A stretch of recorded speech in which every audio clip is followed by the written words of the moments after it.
તો વરસાદ તો જતો રહ્યો, પરંતુ વરસાદી આફત હજુ પણ લોકો તેનો સામનો કરી રહ્યા છે। મોરબીના હળવદ તાલુકાના કીડી ગામની સીમમાં ખેતરોમાં ઘૂંટણસમા પાણી ભરાયેલા જોવા મળ્યા, જેના કારણે ખેડૂતોની મુશ્કેલી વધી।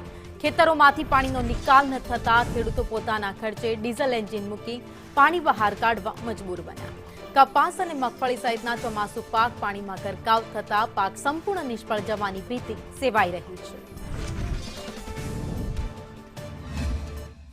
હળવદ પંથકમાં શનિવારે વરસેલા વરસાદ બાદ પણ ખેતી પાકોમાંથી પાણી હજી ઓસર્યા નથી। હું તમને દ્રશ્યો બતાવીશ। હળવદ તાલુકાના રણકાંઠાના ગામ કીડી ગામે હાલ કપાસ છે તે સંપૂર્ણપણે પાણીમાં ગરકાવ છે અને કપાસ મોટા ભાગે મુરઝાઈ ગયો છે અને ખેડૂત દ્વારા પાણી કાઢવા માટે મશીન મૂકવામાં આવ્યું છે અને પાણીથી મશીનથી કાઢવાનો પ્રયત્ન કરવામાં આવી રહ્યો છે, પરંતુ જે પ્રકારે 7 ઇંચ જેટલો હળવદ તાલુકામાં વરસાદ વરસ્યો છે અને ઠેર ઠેર જળબંબાકાર જેવી સ્થિતિ થઈ છે અને તેને લઈ ખેડૂતોને વ્યાપક પ્રમાણમાં નુકસાન થયું છે।